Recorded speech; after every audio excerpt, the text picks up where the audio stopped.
नमस्कार दोस्तों, मैं अंकुर उपाध्याय स्वागत करता हूं आप सभी का आपके अपने YouTube channel share market analysis में।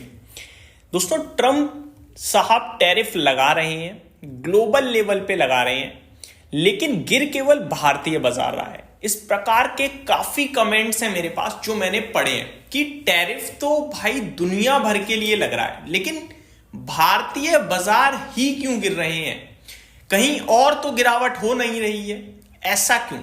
दोस्तों देखो, जब गिरता है ना बाजार तो हम सब एक्सपर्ट बन जाते हैं और रीजन ढूंढ लेते हैं। जब बाजार में तेजी आती है तब भी रीजन ढूंढ लेते हैं। एग्जाम्पल के साथ शेयर करूं तो अभी बाजार क्यों गिर रहा है, इसके लिए हम डायरेक्टली कह सकते हैं एफआईआई की सेलिंग नहीं रुक रही है। पहला कारण, ट्रम्प साहब जो टैरिफ लगा रहे हैं वो ग्लोबली प्रॉब्लमदायी चीजें हैं, स्पेशली भारत के लिए दिक्कतदायी नहीं है। इनफैक्ट भारत के लिए तो प्रॉब्लम अभी तक खड़ी ही नहीं हुई है, क्योंकि ट्रम्प साहब ने जो टैरिफ की बात करी है स्टील और एल्यूमिनियम पर, जो उन्होंने टैरिफ बढ़ाया है, क्या आपको पता है कि भारत से कोई खास बड़े लेवल पे एक्सपोर्ट ही नहीं हो रहा स्टील या एल्यूमिनियम यूएस में। उसके बावजूद भारतीय बाजार नीचे जा रहे हैं। या ये टैरिफ का फियर है? नहीं, ये फियर है एफआईआई की सेलिंग। एंड मोस्ट इंपॉर्टेंट, ये फियर नहीं, ये पैनिक है। ये ऑटोमेटिकली जो पोजीशंस कटती हैं उसकी टेंशन है मार्केट में। देखो, जब आपके मार्जिन कॉल आते हैं ना, आप बेचना चाहो ना चाहो वो सौदा कटेगा ही कटेगा। आप भी बहुत स्मार्ट हो, मैं भी बहुत स्मार्ट हूं। हम सभी अगर लॉस में बैठे हैं और हमें पैसे की जरूरत नहीं है तो हम एक ही चीज बोलेंगे, बाजार तो बढ़ जाएगा, ये तो खरीदने का मौका है। लेकिन हमारे पास पैसा नहीं है या फिर पैसे की जरूरत है तो हम लॉस बुक करेंगे, और लॉस बुक करते ही पता है क्या बोलेंगे, अभी तो गिरेगा, बहुत गिरेगा, बेच दो। ये शब्द केवल वही व्यक्ति बोल सकता है जिसके पास पैसा हाथ में है, शेयर बाजार में नहीं है। जिसका पैसा शेयर बाजार में लगा हुआ है ना, वो ये शब्द बोल ही नहीं सकता। क्योंकि शेयर बाजार में पैसा बनाने के लिए ना सबसे पहली चीज जो चाहिए होती है वो जो सबसे पहली चीज जो चाहिए होती है ना, वो ऑप्टिमिस्टिक होना चाहिए बंदा, आशावादी होना चाहिए, पॉजिटिव साउंड करना चाहिए। जब आप पॉजिटिव साउंड करोगे, आशावादी होगे, तभी आप पैसा बना सकते हो, तभी आप मंदी को झेल सकते हो। क्योंकि मंदी में तो सब नेगेटिव हो जाते हैं, कुछ पॉजिटिव नहीं दिखता है, सब नेगेटिव। तो सिंपल है कि जो भारत गिर रहा है वो अमेरिका की वजह से नहीं गिर रहा, अपनी खुद की प्रॉब्लम है उसकी। और खुद की प्रॉब्लम पता है क्या है? पहली प्रॉब्लम और आखिरी प्रॉब्लम वो ये है कि यहां पे सेलिंग प्रेशर बहुत हैवी है और सामने बायर कोई भी नहीं है, कोई भी नहीं है। तो लो लिक्विडिटी पे भी बाजार गिर रहा है, लो लिक्विडिटी पे भी। एक एग्जांपल अगर मैं शेयर करूं, मान लो पहले 1000 रुपए का कोई बेचने को खड़ा है और 900 रुपए का कोई खरीदने को खड़ा है, तो बाजार गिरेगा, लेकिन 900 का खरीद रहे हैं। अब आज की सिचुएशन पता है क्या है? 500 रुपए का भी कोई बेच रहा है ना, तो सामने खरीदने वाला ही नहीं है, बेचने वाला उतना बड़ा नहीं है, लेकिन क्योंकि कोई खरीदने वाला नहीं है तो फिर वो बुरी तरीके से गिरा रहा है बाजार को। तो अभी सिचुएशन कुछ इस प्रकार है दोस्तों, अगर आप डेटा ड्रिवन देखोगे तो बायर नहीं है, आपका मन भी नहीं करता खरीदने का, हमारी भी हिम्मत नहीं होती है खरीदने की। म्यूचुअल फंड के तो फंड मैनेजर आके कह रहे हैं कि अभी तो दिक्कत दिख रही है। यही फंड मैनेजर्स आज से 2 महीने पहले कह रहे थे अपॉर्चुनिटी है, मौका है, लेकिन आज ये भी नेगेटिव हो गए हैं। तो सिंपल है भाई साहब, खरीदने को कोई तैयार नहीं है। और एफआईआई आंख बंद करके लॉस प्रॉफिट नहीं देख रहे हैं, केवल बेच रहे हैं। और वो बेच इसलिए भी रहे हैं क्योंकि रुपया कमजोर हो रहा है हमारा। जब हमारी करेंसी डेप्रीशिएट हो रही है तो उनको तो वैसे ही नुकसान हो जाएगा, इसलिए वो बेच रहे हैं कि हटाओ। हालांकि आज बहुत अच्छा बाउंस बैक उछाल देखने को मिला है हमें हमारी करेंसी में, जो कि डेफिनेटली पॉजिटिव है, बट अभी उसका संकेत नहीं आया।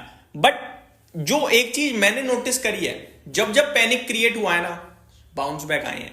पैनिक क्रिएशन में हमेशा बॉटम बनता है, डाउन और नहीं गिरता है। जब तक गिरता है बाजार, जब तक लोग आशावादी रहते हैं कि भैया बढ़ेगा बढ़ेगा, खरीदो खरीदो, जब सब बेचने को तैयार हो जाए, फियर फैक्टर आपका मीटर यहां आ जाए ना, समझ लो बॉटम आसपास है। और ये मेरे को ऐसा लग रहा है कि इतना हाई फियर फैक्टर हो गया है कि बॉटम आसपास ही है। बेशक निफ्टी यहां से आप कह दो 21,000 हो जाएगा, 22,000 हो जाएगा, हो भी सकता है, लेकिन जो दिक्कत परेशानी में हम करंट सिचुएशन में हैं, ये फियर मीटर बहुत हाई हो गया है। एक आध दिन हो सकता है और पैनिक आ जाए, बट मेरे को लगता है बाउंस बैक बहुत जल्दी आपके लिए दोबारा दिख सकता है। और यहां से डाउनसाइड कितना है वो कहना मुश्किल है, सिंपल मैं बोलना चाहूं तो, ठीक है। तो ये मैंने आपके साथ एक बार फिर से डेटा शेयर किया। अब आते हैं दोस्तों कुछ स्टॉक्स पे और मार्केट्स पे। सबसे पहले कुछ अपडेट देना चाहूंगा, पहले FIDIs की डेटा बताता हूं आपको, एंड देन हम आप सभी के साथ बात करेंगे ट्रम्प साहब के बारे में थोड़ा सा, क्योंकि वो तो कंटिन्यू बेसिस पे एक्शन में रहेंगे ही रहेंगे, आप सभी को पता है जब तक उनका कार्यकाल है। अभी तो शुरू हुआ है भाई साहब, 5 साल बड़े हैं। डेटा देखें तो DIs 4000 करोड़ का खरीद कर गए हैं आज, और FIIs 4500 करोड़ का बेच कर गए हैं। तो FIIs नहीं मानने हैं भाई साहब, मान जाओ, सब खत्म करवा दोगे क्या हमारे देश का। FIIs की दोस्तों जो होल्डिंग्स है ना परसेंटेज टर्म्स में, वो बहुत लो लेवल पे पहुंच गई है, उसके बावजूद भी नहीं मान रही है, क्योंकि इन्हें अमेरिका काफी इंटरेस्टिंग और अच्छा दिख रहा है, ग्रोथ दिख रही है, दुनिया भर के लिए वो परेशानी खड़ी कर रहे हैं, अपनी कंपनियों के लिए अच्छा कर रहे हैं, तो वहां पे पैसा जा रहा है, ये प्रॉब्लम हो रही है हमारे लिए। बात करें अगर दोस्तों दूसरी खबर के बारे में, तो कल ट्रंप साहब ने स्टील और एल्यूमिनियम पे टैरिफ बढ़ा दिया, तो आज यूरोप की तरफ से बयान आ रहे हैं कि हम भी इनका जवाब दे सकते हैं टैरिफ में ही। तो ट्रेड वॉर स्टार्ट है, आप ये मान लीजिए। और जो ट्रंप साहब ने लगाया है टैरिफ, आई थिंक वो 12 मार्च से लागू होगा दोस्तों, ये अपडेट आते हुए दिख रही है। अब आते हैं दोस्तों ग्लोबल मार्केट्स पे। जैसा कि हम सभी कह ही रहे हैं कि भैया गिर केवल भारत का बाजार ही रहा है, जो कि सच भी है। डाउ केवल 100 पॉइंट नीचे है, नेग्लिजिबल, कुछ खास नहीं। नेस्डेक 0.3% डाउन है, कुछ खास नहीं। S&P 500 रसेल 2000 भी हल्का हल्का लाल निशान में है। यूरोप के बाजार में आए तो फिट्सी बिल्कुल फ्लैट है, और डेक्स हरे निशान में 1/4% ऊपर है, कैग भी हरे निशान में है। तो कहीं कुछ गिरावट नहीं है, गिरावट है केवल भारतीय बाजार में, और बहुत भयंकर वाली है। और ये गिरावट रीजन से नहीं है, ये पैनिक है दोस्तों, ये सेलिंग प्रेशर है दोस्तों, ऐसा मेरा मानना है। अब आ जाते हैं दोस्तों कुछ स्टॉक्स के ऊपर। स्टॉक्स की बात करें तो रिजल्ट सीजन आप सभी को पता ही है, ऑलमोस्ट एंड पे है। कुछ बड़े नंबर्स पेश कर रहे हैं नाम। सेलो वर्ल्ड के नंबर आए हैं, Ashiana housing, Huhtamaki India, Tolins tyre, office spaces के नंबर दोस्तों इंटरेस्टिंग लग रहे हैं मुझे, जहां पे कंपनी का ईयर ऑन ईयर बेसिस पे मुनाफा आ गया है घाटे से। 6.3 करोड़ के लॉस के सामने 15.2 करोड़ का प्रॉफिट आया है। लेकिन क्वार्टर ऑन क्वार्टर देखूं मैं तो 38.7 करोड़ के मुनाफे से 15.2 करोड़ का प्रॉफिट रह गया है। तो क्वार्टर ऑन क्वार्टर बहुत खराब, ईयर ऑन ईयर बेसिस बहुत अच्छा, बस यही कह सकते हैं। आगे रेणुका शुगर, मॉइल, एक कमेंट था बाकी उत्तम शुगर अंकुर भाई आपने हैवीली डिस्कस किया था, उसने मरवा दिया। एक्चुअली में भाई मैंने भी नोटिस किया, काफी नीचे आ गया और काफी हाइज पे हमने डिस्कस किया था कि वैल्यूएशन बहुत अच्छे हैं। उस समय भी वैल्यूएशन अच्छे थे, और अभी तो बहुत चीप हो गया है।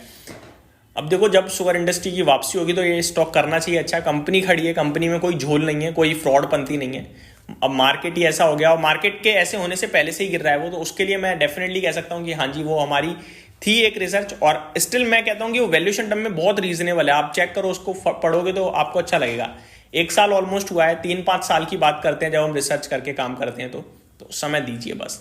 आगे EID पैरी के भी नंबर्स आते हुए दिखें। EID पैरी देखो 400 वाला 800 हुआ है, तो यहाँ भी तो मतलब एक आध कॉल गलत पड़ती भी है दोस्तों। एस्ट्राजेनेका के नंबर्स आए हैं, दालमिया भारत शुगर। आगे देखें तो बहुत सारी कंपनीज के नंबर आए हैं, मैं आपके साथ कुछ बड़े नाम अगर दिखेंगे तो शेयर करूंगा। टाटा इन्वेस्टमेंट के भी नंबर्स आते हुए दिख रहे हैं। कंसोलिडेटेड नेट प्रॉफिट 53 करोड़ से घटकर 20 करोड़ का रह गया है, बहुत ही खराब नंबर दिख रहे हैं दोस्तों। क्वार्टर ऑन क्वार्टर 120 करोड़ से 20 करोड़ रह गया है। ये दर्शा रहा है कि टाटा ग्रुप की कंपनियों का हाल बहुत ही बेहाल है इस समय। इरकॉन इंटरनेशनल के भी नंबर्स मजेदार नहीं, खराब दिख रहे हैं, काफी खराब दिख रहे हैं, तो बहुत ही मतलब वर्स्ट परफॉर्मेंस आ रही है। वोडाफोन आइडिया के मार्जिन्स में हल्का इंप्रूवमेंट है, कामकाजी मुनाफा हल्का बढ़कर आया है, घाटे में हल्की कमी आई है, रेवेन्यू हल्का बढ़कर आया है। ये हो गया वोडाफोन आइडिया। आगे देखें तो और कुछ नंबर्स दिख रहे हैं क्या इंटरेस्टिंग। बर्जर पेंट के नंबर्स आते हुए दिखे हैं। प्रॉफिट 300 करोड़ के सामने 295 करोड़ साल दर साल, 270 करोड़ से 295 करोड़ क्वार्टर ऑन क्वार्टर। तो ठीक नंबर है, कुछ खास नहीं है, अच्छे आएंगे। IRCTC के भी नंबर आए हैं, 3 रुपये का डिविडेंड है। मार्जिन 35.23% से 34% पे आ गए हैं, घट गए हैं। कामकाजी मुनाफा 394 करोड़ से 417 करोड़ हो गया है। Stand alone net profit 300 crore से बढ़कर 340 करोड़ हो गया है, बहुत अच्छा। और रेवेन्यू भी बढ़कर आया है, नंबर्स भी ठीक हैं। और अगला क्वार्टर मेरे को लगता है IRCTC के लिए अच्छा हो सकता है। जो ये महाकुंभ में ट्रैवल चल रहा होगा ना इस समय, ये बहुत इनके लिए बेनिफिशियरी हो सकता है। यही समाप्त करते हैं दोस्तों इस वीडियो को। मिलते हैं कल ओपन मार्केट में, लेट्स सी मार्केट कल कैसा करता है। एक बाउंस बैक की उम्मीद कर रहा हूँ कल के लिए मैं, वैसे कि ये कुछ हाल आना चाहिए 100 से 150 पॉइंट्स का। Thank you so much for watching this video. Good night guys.